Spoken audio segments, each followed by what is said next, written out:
lamun Imam Ghazali jaritakeun ternyata horeganan di alam kubur teh indah. Ya Allah. Cek Imam Ghazali teh lamun nyaho kaindahanana di alam kubur niscaya jelema anu iman ka Allah mah harayang paeh kabeh.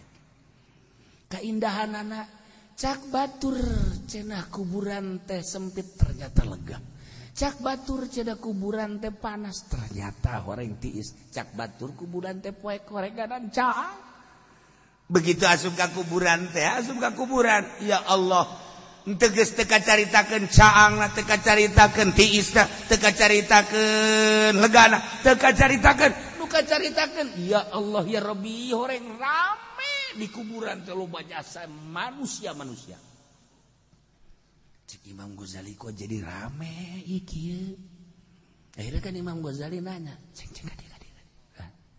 Aisyah saha kasep amat. Kula tahajud. Tahajud. Tahajud saha? Tahajud mama. Ya Allah. Ari saya jore amat imanya bau ieu. Kula ngabohong saja pengen di. Jauh. Aya tah. Rame orang. Ayo sia saha ieu ngejebleh bae sia saha ngejebleh bae. Kula kreditan. Rame orang di kuburan teh. Imam Ghazali bajaritakeun ieu kasep. Jajaran itu leuwih kasep.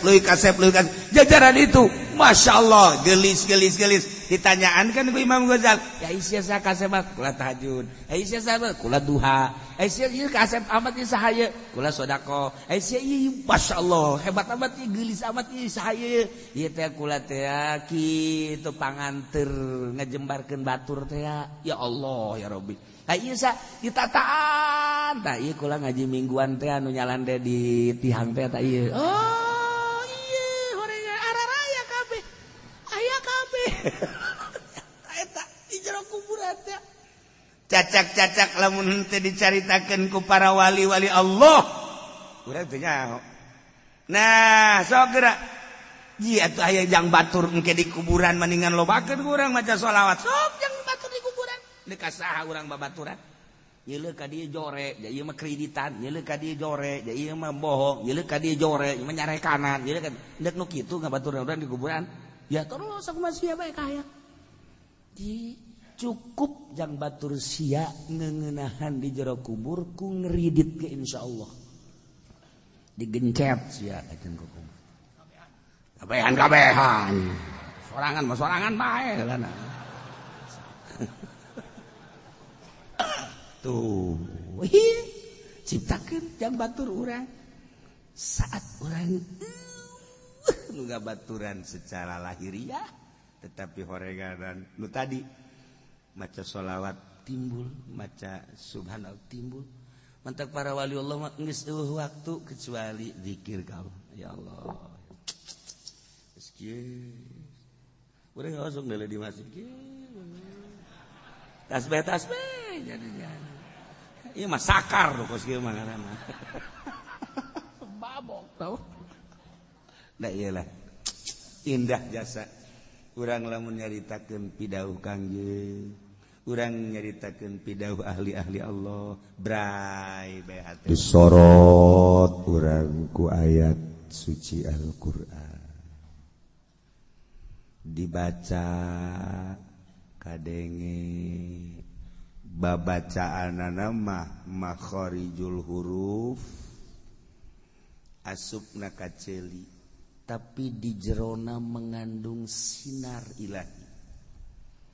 Nu sinar ilahi eta mah lain kaceli eta mah dua jurusan, hiji ka qalbu ngarenjag teh urang kasorot ku cahaya ilahi. Teu kadeuleu eta mah.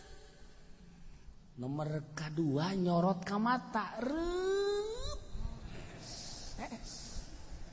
Asana lobana nu kadua ieu. Sorot. Teu karasa geus kita. Masya Allah. Udah ngadengekeun bae lamun muludan ngadengekeun qori. Sakali ngarenjak, dua kali, tilu kali. Eta lain sambarangan eta. Lain sambarangan. Mentek ulama kanu ngarareji kieu haju HS teh misalna HS ya misalna nundutan atau HS ngamaklum jasa sebab berat ayat teh berat ih cerek kieu besok ngomong gitu aja aing mah hudang we jiat teh masalah sia Kanjeng Nabi lamun turun ayat wahyu langsung kaciri ku sahabat kulit terus bangun ngageter terus kesah apaleun sahabat kabeh keur datang wahyu berat Kanjeng Nabi ngeluh ditaruguan ku sahabat ayat naon nu datang ayat naon coba karek geus kebel Kanjeng Nabi karek kuda eta berat datang ayat teh. Mantap ieu dibacakeun ayat haju calalengar. Waduh, ieu mah parah berarti gagah buringas ieu mah. Padahal ieu mah. Ieu mantap kula mah tah lamun dibacakeun ayat set kemudian haju nundutan hesta eta hebat. Eta sebenarnya hebat. Anu buringas teh hebat. Nu hebat. Rantai hamek tah.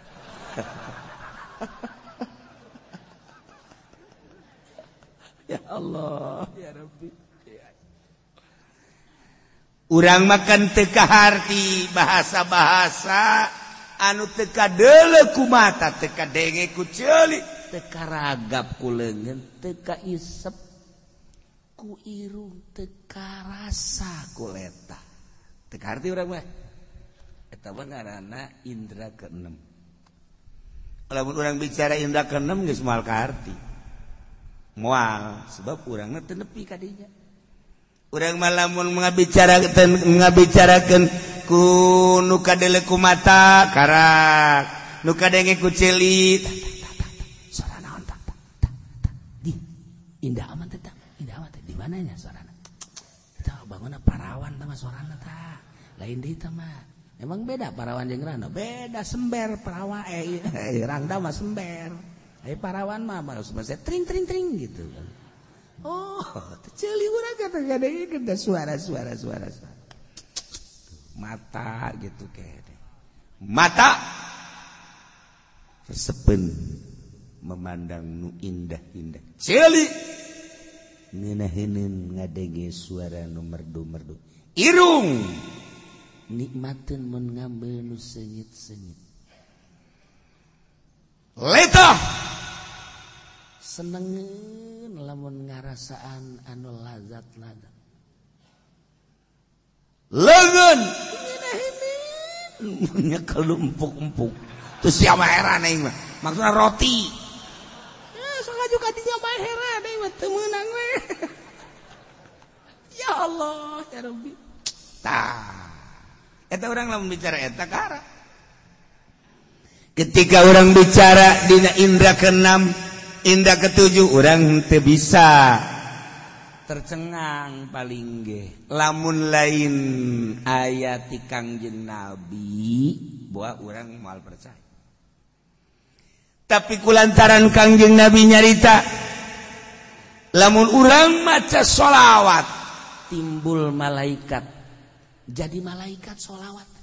Allahumma sholli ala sayyidina Muhammad wa ala ali sayyidina Muhammad malaikat ya Allah ya Rabb eta kan ku urang mah teu kadeuleu tapi ku Kangjeng makan katingali aya ge kutub-kutubul aulia anu bisa neuleu cek jaradi malaikat ya Allah ya Rabbi makin loba urang maca shalawat makin loba malaikat urang maca Quran tadi dibaca illal ladzina ahadtum minal musyrikin thumma lam yanqusukum syai'a wa lam yuzahiru 'alaikum ahada fa'timmu ilaihim 'ahdahum ila muddatihim innallaha yuhibbul muttaqin eta malaikat blak wow ngalengkahan itu blak wow nyana neuleukeun siap malaikat teh cici bae siap beureum bae siap ditoelan ku malaikat malaikat eta kan cakanjina urang maca Quran maca sholawat zikir subhanallah kalaluar malaikat alhamdulillah kalau luar malaikat mantap lamun urang geus dibere seneng waduh geus loba jasa nu bakal nyaksian urang di akhirat malaikat ketika urang ngomong anu sombrang nyarekan ka batur jadi setan aya riaan di jero hate urang cerek setan aya hasud di jero hate urang cerek setan aya hikdu di jero hate urang cerek setan komo ngabohong mah raja setan komo ngabohong mah raja setan wali gede timbulna setan dina gibah ngomongkeun batur blek setan urang tadi baca subhanallah malaikat ketika orang ngomongkeun batur si eta mah heunya nya pendeknya hidungnya jadi mah teresep nah puguh aing mah jak setan kageser malaikat minggir aing setan wara jasa tinggal introspeksi ieu urang produksi lobaan malaikat apa setan sih nu sabenerna loh urang teh tunggal poe setan apa malaikat tuh masyaallah karim lamun Imam Ghazali jaritakeun ternyata horeganan di alam kubur teh indah ya Allah cek Imam Ghazali teh lamun nyaho kaindahanana di alam kubur niscaya jelema anu iman ka Allah mah harayang paeh kabeh kaindahanana cak batur cenah kuburan teh sempit ternyata lega cak batur cenah kuburan teh panas ternyata horeng tiis cak batur kuburan teh poek horeganan caang begitu asup ka kuburan ya Allah teu geus teu kacaritakeun caangna teu kacaritakeun tiisna teu kacaritakeun legana teu kacaritakeun nu kacaritakeun ya Allah ya Rabbi horeng rame di kuburan teh loba jasa manusia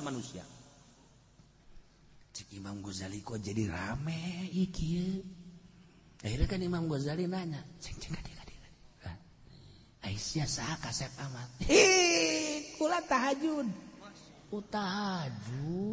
tahajud mama ya Allah ari saya jore amat imanya bau ieu kula ngabohong saja pengen jauh aya tah rame orang aya sia saha ieu ngejebleh bae sia saha ngejebleh bae kula kreditan rame orang di kuburan teh Imam Ghazali majaritakeun ieu kasep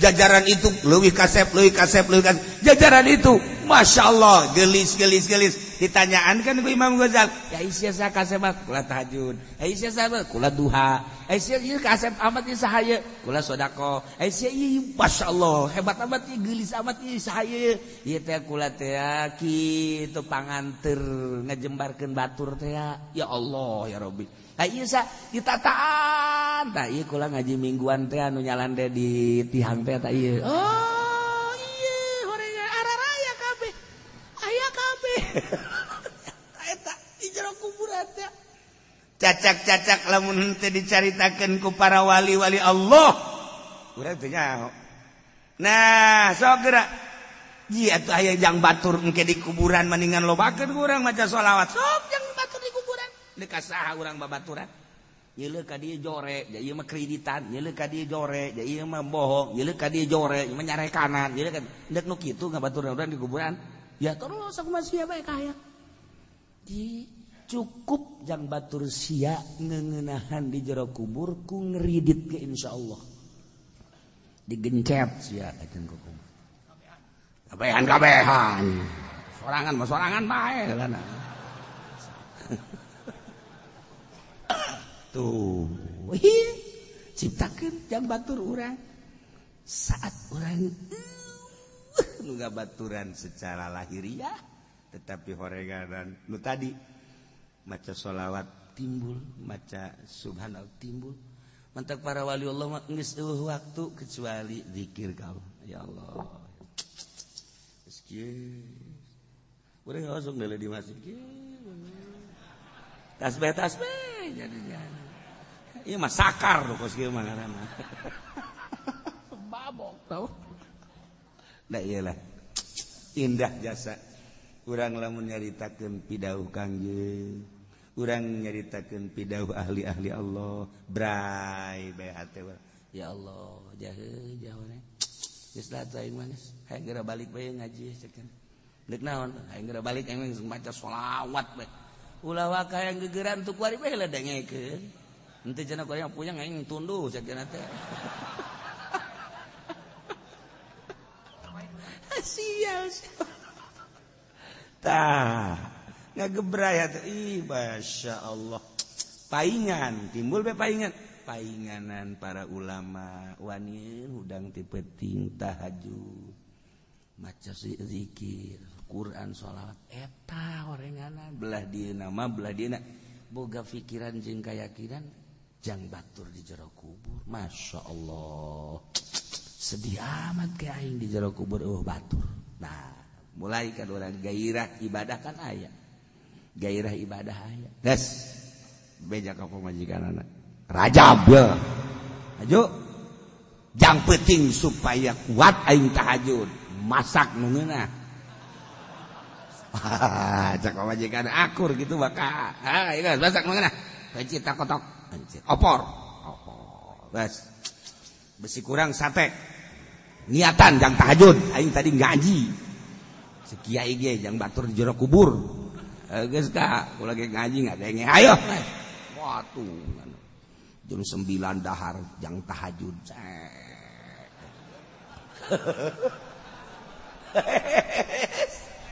rokok ge rokok poho mareuman keur dikieu kene geus teu kuat tunduh jasa boro-boro tahajud subuh ge koboan atuh lain kitu deuk tahajud mah kuduna nyaeutikeun dahar salah cek abah teh cek abah eta abah teh cek Imam Ghazali horeng dina Minhajul Abidin jelema deuk digawe dahar anu loba sebab ngabutuhkeun tanaga tapi jelema deuk ibadah ulah loba dahar dek ibadah ngaji be ngaji ku ari urang ngawuduk 2 piring neangan tempat lagi geus lain deui di mana ye nu rada mernah sakjana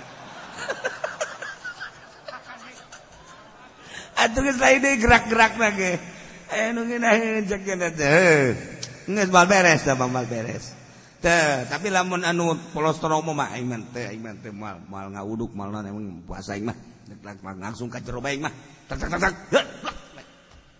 cici nu bener masya Allah nah eta lah ahli-ahli Allah dibukakeun urang hanya nyampaikeun ti Kangjeng nyampaikeun ti para aulia Allah nu narimana urang ketika urangna nol ka jero hate naon eta nu asup nur ilahi cahaya ilahi teu kanyahoan ku urang set haju timbul heuh nya tah maal takos kitu tah hayang supaya urang haju berpikir heuh nya japae urang ke batur urang saha tah hayang supaya berpikir ka dinya kan lolobana mah kieu sia ulah geridit bae ke siapa dia supaya mangan sakali loba omong sia ge pae tah eta kan lain saeutik kan ngomong gitu tah lain saeutik tah ngomong gitu mendingan jongklokkeun ka sumur pareum urang lamun berbicara cahaya ilahi lantaran urang teu paham nah dibere penjabaran setik-setik ieu urang mah teu ngeunaheun jasa ieu maca Quran urang maca Quran mun teu dibere ngeunah pikiranna urang sedengkeun ieu kalam ilahi ieu supaya paham ya ieu kan rajab ya. Supaya orang mulayan ke penting cekel tasbih siap malulu muridnya anu kedot hiji ya urang maca Quran ieu kan kalam ilahi dibaca ku urang manusia urang makhluk ieu kalam khaliq baca kurang teu nyambung kan teu ngeunaheun amat sih urang maca Quran Wah, bener. Nenek-nenek digagahi oleh orang yang masih bau kencur. Mantep ya berita. Masya Allah. 3 hari kemudian ternyata anak tersebut mencari nenek-nenek lagi. Ternyata nenek-nenek pun ketagihan. Goblok. Sial pos kota tolol. Tapi kan akur saja kurang. Sebab nanti kalau manusia, orang kalau manusia. Ya Allah, ya Rabbi. Baca deh kurang. Wah, pos kota ya. Rumah sakit di Jakarta kebakaran. Ya Allah. 11 mayit melarikan diri. Tuh siapa kain baca nggak bohong, goblok siapa. 24 dokter terbakar hangus, tolol. Elehku mayit.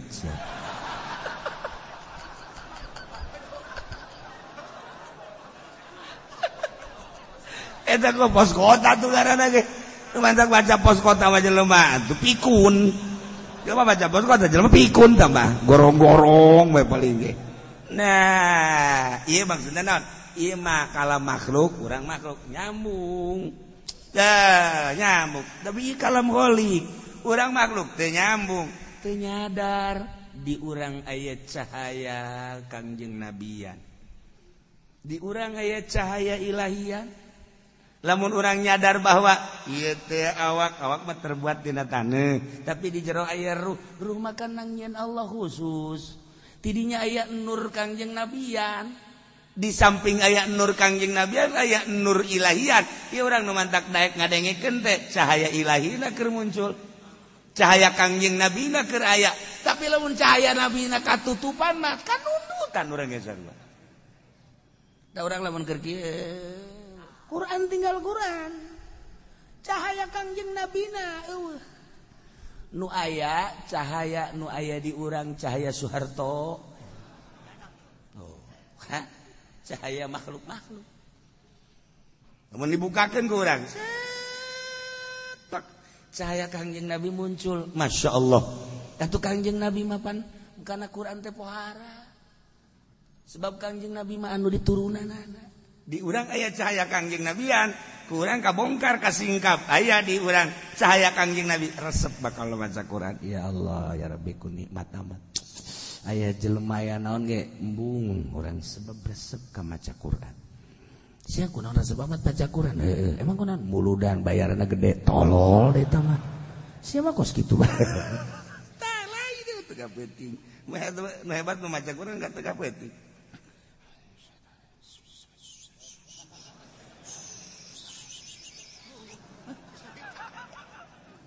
Apa majikan ge seserian? Kak, kenal lalu bawa mau ke ibadah.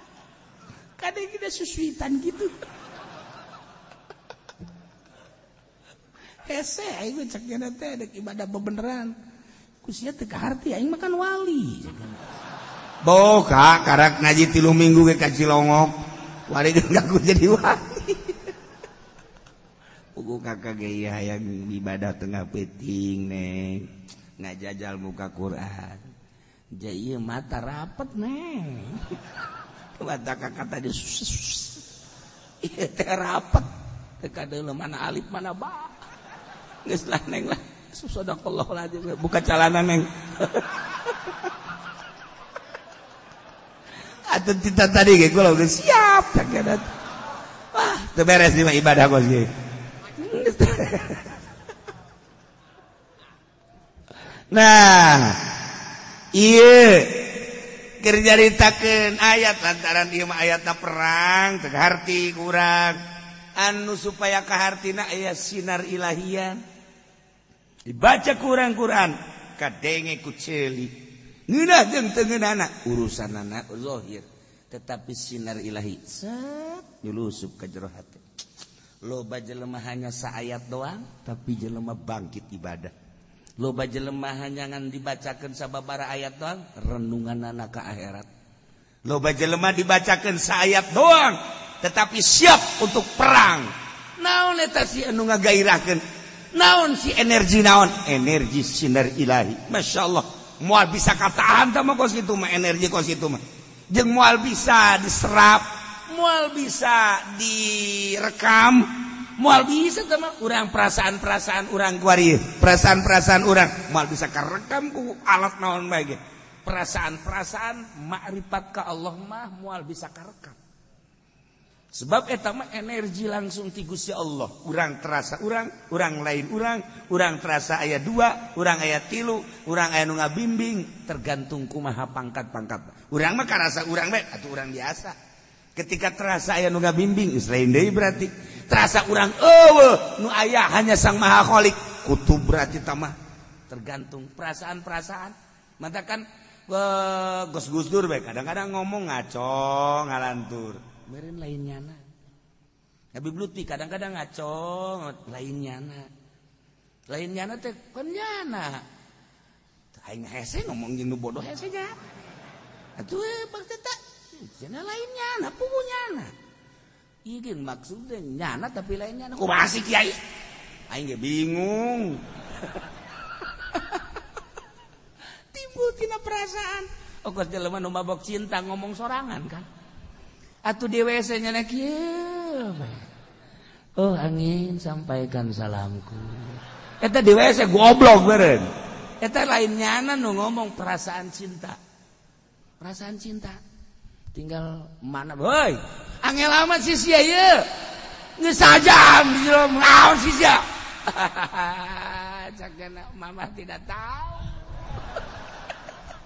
Arya jasa ini kan perasaanku mah mama juga dulu kan muda berilah aku kesempatan lain muka lawang ngaco di bae tolong siapa yang dibawakan ligis ya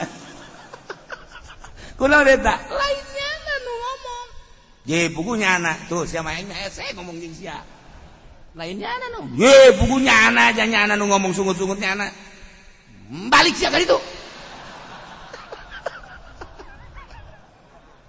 eta lah bahasa perasaan kajelema keur cinta kos kitu kene ka Gusti Allah leuwih ka Gusti Allah mentak mabok lamun keur cinta ka Gusti Allah mabok jelema teh mabok cinta ilahi nah ieu Quran aya sinar ilahi energi asupna sinar ilahi mah lain lewat ceuli lain lewat mata lain lewat irung lewat seluruh arah tukang hareup luhuran urang lamun maca Quran urangna marifat ngadenge bae ngadenge batur ngeunaheunana lain ngeunaheun sora lain ngeunaheun isi ngeunaheun nikmat lain nikmat sora lain nikmat makhraj aya nikmat di luar eta kumaha nyaritakeun eta lah nu hese nu mantak jelema loba ti Iran ti Irak ti Suriah ti mana hayang ka Mekah aja gitu-gitu bae neuleuna panas kemudian kaayaan Mekah sapira Mekah lamun neuleuh ku zahir naon tuh Mekah ja batu malulu tetapi lain eta ketika berhadapan jeung Baitullah nu geus deukeut jeung Allah aya perasaan lain hiji kedua ketika salat ke lantaran meureun terus kunyana diamati terus difikirkeun aya energi baru aya energi di luar makhraj jeung di luar suara set ko nikmat iyalah deketna jeung Baitullah aya hiji perkara nu sulit dipanggihan di luar Baitullah sebab janji Allah kan ieu mah Baitullah makan janji Allah tahir baiti lil taifin wal qaim wal akifin war ruk'i sujud berarti kan janji Allah dek manggihan Allah tah di dinya cek Allah padahal mah Allah mah di mana bae ge atuh sarua bae aja wali mah Allah na eta kene urang ge eta kene tetapi aya energi baru di haram mah lain deui nah eta datangna di mana teu puguh datangna teh hanya jelema-jelema pilihan Allah lah nah ieu ge Al-Qur'an suarana mah kadenge makhrajna kan tapi aya energi asup ka dieu batur baralik jangan mah tunggul bae eta energi ngaranna eta kos setan da mah ieu ayat ye illal ladzina hatum minal musyrikin. Pengumuman ti Gusti Allah jeung Rasulullah ka para mukminin diumumkeun dina yaumul hajjil akbar annallaha bari'um minal musyrikin wa rasuluh. Gusti Allah teh parantos bariun lubar tina perjanjian, lubar tina perdamaian hubungan perdamaian jeung kafir putus. Wa rasul jeung Kangjeng Rasul ge sam bari'um minal musyrikin. Ulah aya damai-damai jeung musyrikin, ulah aya perjanjian damai. Ketika aya perjanjian damai, Islam nurugi. Putuskeun beri embargo 4 bulan. Setelah eta silahkan urang nyeun tindakan demi kaluhuran agama Allah. Kuari mafasihu fil ard, segera lempang di muka bumi arba'ata asyhur wa'lamu annakum ghairu mujizillah. Nah, selama 4 bulan awas lamun manehanana tobat ikut aturan Islam ya nek nyana asup Islam aman fa in tubtum fa huwa khairul lakum. Tapi lamun nyana mengo, lamun nyana terus bae ngalawan, fa in tawallaitum fa'lamu annakum ghairu mujizillah. Ancaman berarti siap tempur. Selama Allah mutuskan perdamaian teh horenganan aya nu dikecualikeun illal ladzina ahadtum minal musyrikin, kecuali musyrikin anu anjeun teh geus ngayakeun perjanjian kemudian dalamnya ngalaksanakeun perjanjian dipatuhi luar biasa. Malam yang kusukum syai'a pengurangan etik akan sesuai jeung persyaratan perjanjian.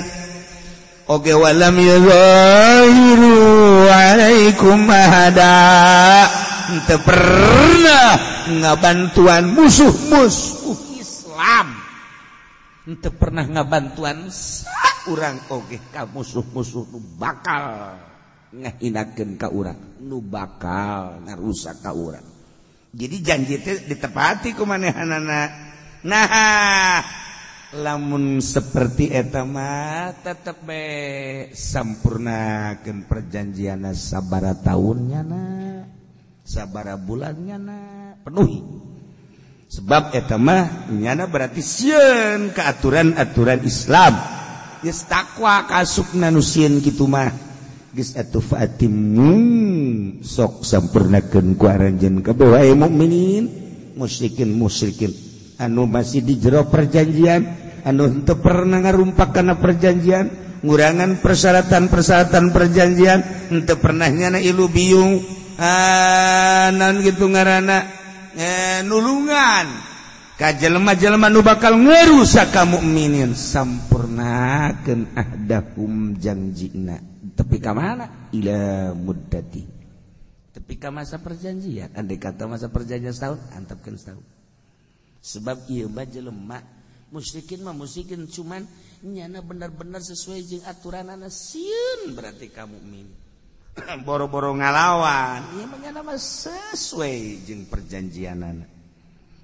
Atuh kos kitu mah statusna sarua jeung muttaqin.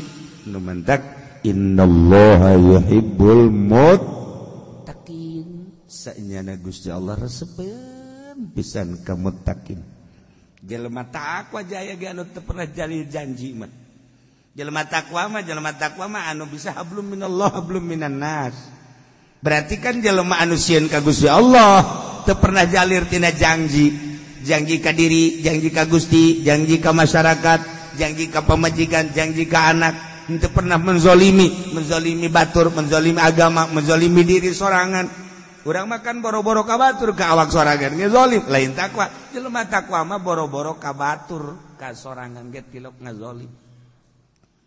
ngazalim ka sorangan mah teu sesuai jeung aturanana zalim watu syabi ghairi mahali ngaranna zalim ye lamun urang sapatu diteudeun di hulu eta zalim ngaranna ai sendal sapatu diteuneun di hulu ai kopea diteuneun di sendal ai kopea dipake sendal ai sendal dikahulukeun eta zalim teh jelema nu kos kitu zalim urang dijieun ku Gusti Allah pangeran teh Gusti Allah haju mangeranna ka batu da zalim teh kitu mentah kafir-kafir teh zalim urang mah kuari alhamdulillah mun ditanya saha sia pangeran Allah itu si asok sholat udah lupa omong si zalim setengah lah imah tapi kan orang pangeran Gusti Allah tah tinggal selanjutnya lamun urang geus disob dina zakat kemudian teu daek zakat zalim berarti urang geus disob haji teu daek haji zalim berarti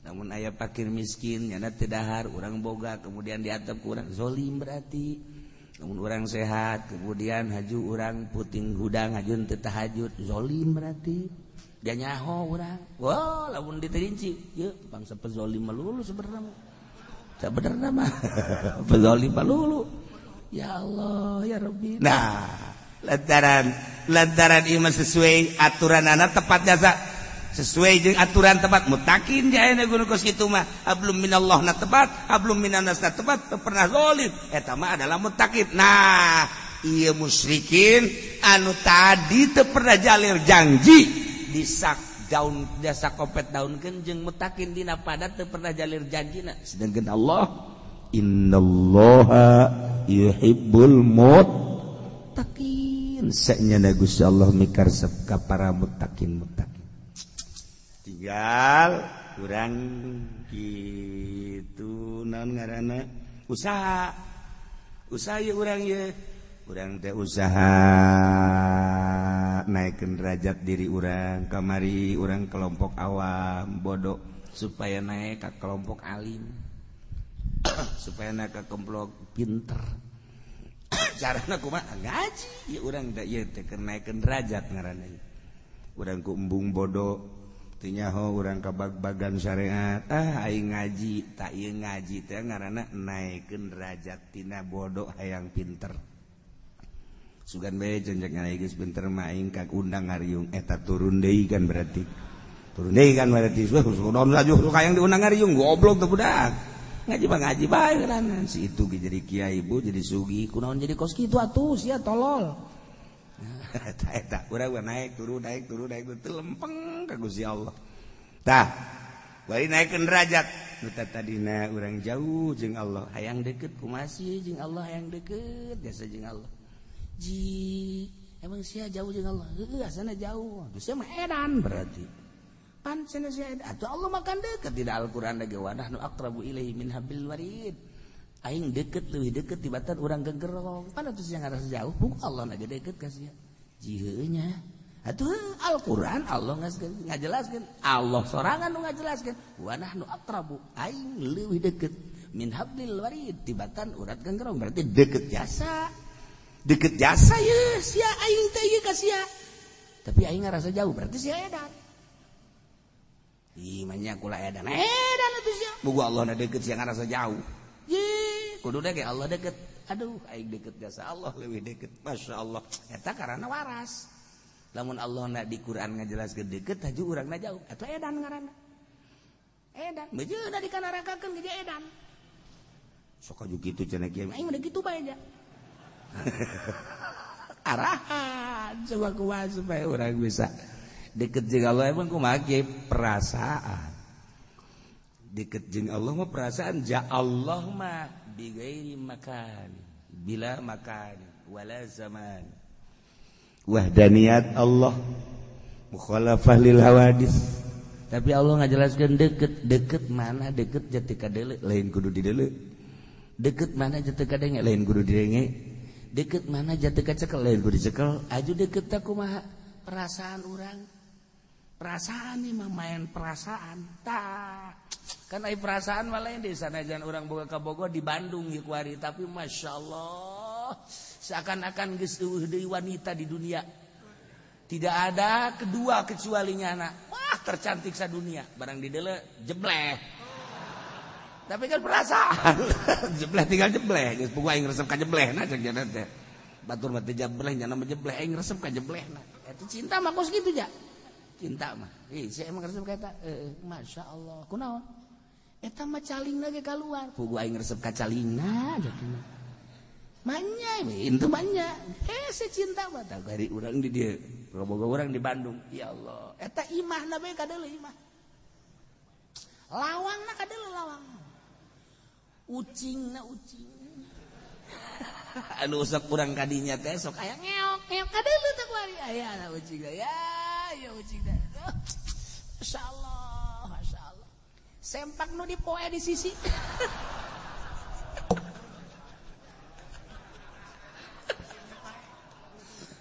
Sia ieu mah sia kudu ka aing. Eta ya Allah ya Rabbi. Eta deket perasaan. Ya Allah ya Rabbi, deket perasaan. Nah, jauh di mata, dekat di hati. Eta rasa. Nah, urang ka Allah teh geus encan seperti kitu. Bangkitkeun perasaan urang supaya ka Allah tadi. Engke ge beda kan jelema nu deket ka Allah mah begitu hudang. Alhamdulillahillazi ahyana ba'da ma amatana wa ilaihi nusyur. Deket berarti kan ka Allah perasaan aya Allah teh. Lamun teh dihudangkeun ku Gusti meureun abdi teh meureun terus ngejepat. Bahkan meureunanan teu hirup abdi teh dihudangkeun ku Gusti alhamdulillah deket berarti kan Gusti Allah. Aju kayak budak di mananya. Jauh teh jeung Allah, jauh jeung Allah teh kudu ngahape atuh. Salah mencet jadi mah lain deui mah susu ja udang hees do lain kacain lain susu tolol teh cuma beki jauh kan ka Allah. Jadi gerak-gerak jelema teh ya deket jeung jauhna teh kajauhan kunaon ku tingkah mentak aya makom hal kadeuleu je tuh ku lempangna doang ge ti jauh keneh ieu budak boga duit ti lempang ge kajen gua beda kadeuleuna sumingrah. Aya deui bangun tungkul. Surat jalan ge bangun teu kadeuleuan ku jalan. Ya budak gede hutang ngajeun ku mah. Kajeun ting make jas hutang mah hutang bae lain deui. Kadeuleu. Seperti etalah batin tapi muncak. Nggih ayat perang tinggal instruksi perang. Fa idzan salakhal ashhur wallahu a'lam. Banul asfar lan utai banul asfar hum arrum ku utai banul asfar ikur teu karasa kan ente ulah disaka gaji teu karasa tanyeun teu karasa saha ji teu karasa ieu ngaji teh ku sebab naon teh sebab mun balik puyeng pamajikan terutama ieu tadi ge aing deuk berangkat dicarekan asal aing balik gaji leuwih dicarekan deui bae lah aing mah kumangke wae geus nekat lah geus segalak-galakna maung tilok ngadahar anakna sagalak-galakna pamajikan nya tilok tapi loba wasumulan den arania rum bidzalika kalawan mengkono banul asfar linis batihim karena ngabangsana rum ila banil asfar maring banil asfar minar rumi saking rum ibni aisu tegese ibni aisu bin ishaq bin Ibrahim alaihi salatu wassalam wa gila gada dzalik leden ucapakeun apaliannya bangkono mangkono nisbatihim bila banil asfar. Urang lamun nyieun perasaan jelema bisa diulinkeun ku ahlina. Mentak ketika aya jelema hayang asup thariqah ka Abu Yazid al-Bustami sekali carekan, 2 kali carekan, 3 kali karak didongengan ku Abu Yazid. Dongeng ti isuk datang ka zohor teu karasa. Tah karak hidinya nyana tercengang kula hidiuk asa samenit cak geuna. Diulinkeun ku wali ku Abu Yazid al-Bustami supaya naon? Supaya nyana teh pinuh kayakinanana bahwa nyana guru. Encan kanyahoan hebatna mah deuk kumaha yakinna. Keur pertama mah ku nafsu jelema hayang asup thariqah carekan. Ngalengis. Aya bahasa-bahasa nyarekanana panjang. Kedua kali datangan carekan deui. Masya Allah. Tungtungna kan marah sorangan. Katilu kali karak. Tadi dongengan teu karasa. Tenyin teu karasa. Ngahaja bisa. Abu Yazid tidinya karak. Moal waka diterima jadi murid cek Abu Yazid. Ku ari Mekah bae nya. Mekah ibadah. Ke balik ka dieu. Mekah. Umroh hari. Lantaran perintah berangkat umroh. Balik umroh menghadap deui. Entos umrohna, entos. Aya Baitullah, aya. Baitullah naon? Tawaf. Maksudna ka Baitullah dek naon? Dek jadi tamu Allah. Kapangi jeung Allah na? Henteu. Balik deui sia. Balik deui sia ka ditu. Na muka Allah teu kapangi jeung Allah. Nyana balik deui mah balik deui ngan ngahuleng. Manggian Allah sih kumaha nya. Tah, jadi dek asup thariqah teh nu asli mah tilu kaya dosa sekaligus. Angel hese dicoba heula meme asupna ge kos kitu. Emang ku bisa kitu supaya timbul yakin. La syaikha guru kecuali Abu Yazid. Tah, lamun masih keneh ngolembar mah ulah jeung tilu kaya nu ngasupkeun guru thariqah ngolembar. Kanyanana moal aya. Urang bari hayang guru thariqah ka Habib Lutfi. Habib Lutfi kan guru thariqah. Tapi orang ngolembar bener tante situ ya Habib Lutfi hebat moal datang ka irah lah tek ceuli datang ngasupkeun atau aya perbandingan asana Habib Lutfi jeung kiai anu hebatan kiai anu moal lain moal narima kana yakin saya yakin diolah heula diolah sebab ngaji thariqah mah kan ngaji rohani beda jeung ngaji amil deuk percaya deuk teu ka guru ila maula min bilaman itu amirin waruan sina muat bagian manun nabjat ma sia ngajana teh amir sia kos kitu amat lah guruna ge geus bae kan ai guru eta teh naon gara-garana sorogan sok es diteruskeun henteu dienggeuskeun henteu kesel ya urang ajeuna ngaco bae urang datang entos aing bener tan teh sia guru sorogan mah bodoh dek kumaha ge tapi guru rohani mah teu bisa. Seperti etalah para aulia Allah. Nah, nyin letik dunia, nyin sempit ruangan, nyin jembar ruangan, nyin lega hate, nyin sempit hate. Seperti itu ahli-ahli Allah. Nah, ieu urang keur nyaritakeun tentang Banul Asfar. Tadi di luhur gitu. Itu tuh ucapan Kangjeng Nabi urang, Kangjeng Nabi Muhammad sallallahu alaihi wasallam gol utitun nabiyya fi ghazwati Tabuk ataitun nabiyya fi ghazwati Tabuk wa huwa fi qubati Adam.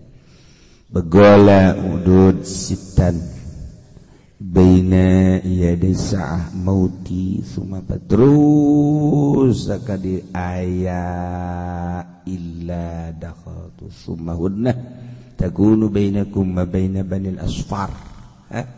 Ieu meneruskeun kamari aya banil asfar. Banil asfar teh tanu disinggung dina hadis teh saha Rum. Orang Rum dingaranan Rum ku banil asfar sebab ngabangsa ka banil asfar tina Rum. Saha Ibnu Aisu bin Ishaq bin Ibrahim alaihissalam. Begila Ghazali imangan sekarang wajah tasmiyah aya Banul Asfar. Banul Asfar teh keturunan Asfar. Asfar teh ieu tina Rum Ibnu Aisu. Jadi anak Aisu bin Ishaq bin Ibrahim eta teh nyana jararangkung tur baragus kulitna. Urang lamun ningali urang Turki kan Kangjeng Nabi Ibrahim teh dibeuleum teh di Turki. Nah, lahir Kangjeng Nabi Ibrahim kan di Syam Suriah. Kemudian Kangjeng Nabi Ibrahim kan pedagang. Tuh dermawan. Ke Mesir, kemudian ke Baghdad, kemudian dijajak Kangjeng Nabi Ibrahim ke Turki. Nah, Raja Nambrus eta kan di Turki. Mentak pembakaran Kangjeng Nabi Ibrahim adalah di Turki. Aya keturunan ti dituna ka dieu tukut ka Ishak teh eta teh warna kulitna kos Turki gitu, karoneng paruti naon kararoneng asfar. Bararagus. Nah eta Kangjeng Nabi kan nyaritakeunana dan sakadar Banil Asfar rumahudna perdamaian takunu bainakum wa baina Banil Asfar. Mana ieu? Tapi engke Banil Asfar teh paya jiruna. Kaditu da jada henteu kukuh teu istiqomah. Teu istiqomah teh artina cidra, pengkhianat. Mentak wari urang menyaritakeun seputar Islam paling hebat Turki.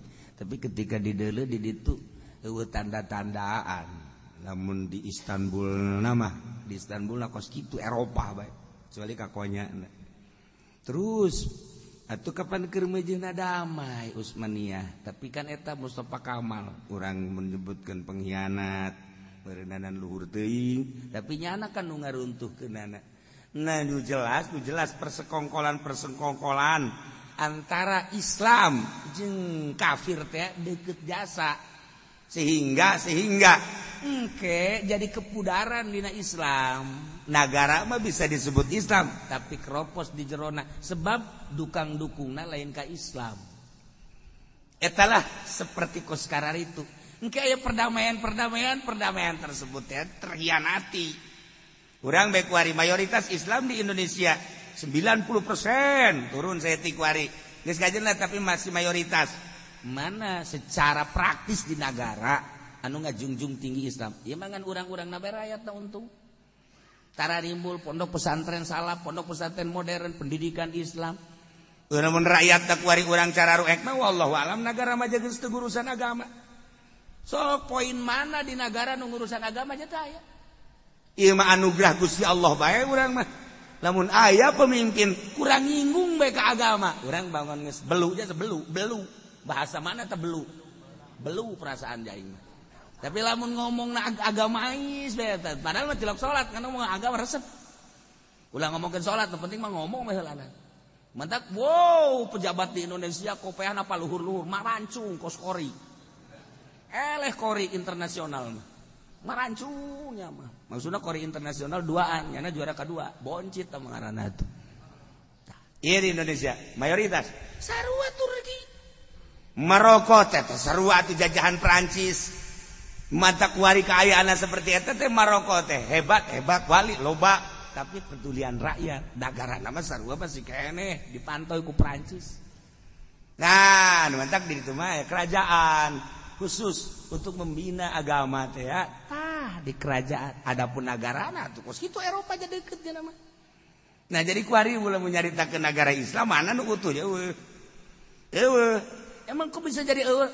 Iyalah nu diucapkeun ku Kangjeng Nabi urang Kangjeng Nabi Muhammad sallallahu alaihi wasallam makin mengkerucut moal kiamat atuh masih kena nu zikir keneh bae mantek ieu kafir mandeuleun nu loba nu ngaraji kieu teh ieu nya mah belueun ka urang belu urang deuleu anu nyana ngararaji deui urang ge belu sarua atuh pan eta bibit perang nyana belu ka urang belu ka itu atuh tere perang tah makan kos kitu tetapi kedahsyatanna di urang teh tetap Pancasila bisa ngadamekeun pohara eta Pancasila teh sarua ejeung burok boh hebat amat cenah kiai dina pada eueuh da burok teu pernah kapanggih kan ku urang Pancasila ge burung Garuda irah urang manggil burung Garuda aja eueuh menang satu nyiptakeun wali ulah kalau loba hiji ketuhanan yang Maha Esa sok jelaskeun heula di jeroda ketuhanan yang Maha Esa dua kemanusiaan yang tilu opat lima etah lamun di jerona diamalkan bisa hiber melalui burung Garuda ketuhanan yang Maha Esa beheulanan tah sok bangkit deui naon gara-gara teliti deui sok diperdalam deui hayu ketuhanan yang Maha Esa sok jejal-jejalkeun coba ka Kristen dijejalkeun ka naon gitu ngaranna Buddha jejalkeun hayu ketuhanan yang Maha Esa kajeun ieu mah ngaji ketuhanan beheulanan ketuhanan mah kan lain Allah hayu kajeun anaknya kayak lamun ditaliti di jero-jero bakal ka Allah gitu ketuhanan yang Maha Esa mah cedak cak Kristen Tuhan kabeh ketuhanan mah lah sia tilu goblok sia ketuhanan yang Maha Esa pugu tri ge jadi tunggal di mana horeng ayo terus taliti gitu Buddha aya nirwana gitu Hindu dan lain sebagainya taliti tah ieu ketuhanan yang Maha Esa teh lamun diaji nu bener-bener tah bakar arah Islam jelema bakar arah Islam nah ieu urang untung aya Pancasila melalui burung Garuda jadi damai urang ngarendeng Kristen ngarendeng jeung Yahudi malah bobogohan urang jeung Kristen mantap jasa situ agamanya apa sih saya Kristen oh ya nggak apa-apa yang penting mah kita jalinan asmara nggak usah keganggu iya bobogoh aja orang Kristen loba jasa di orang naudzubillah min dzalik tapi lamun ngadengi kieu urang embung ya ngamuh magi awewe geulis jasa itu geulis awet si awewe neng dari mana dari Kronjo saking Kronjo ya wis merana lah wis merana kan ngarenge Jawa Kronjo teh teresep urang mah kana atuh batur bae ayeun pudi nya mah ada enti sira asana senep kana beuteung teh gitu cek urang Kronjo aya bae ya emang mengkonon ge ya wa fi hadis Hudzaifah wallahu a'lam bissawab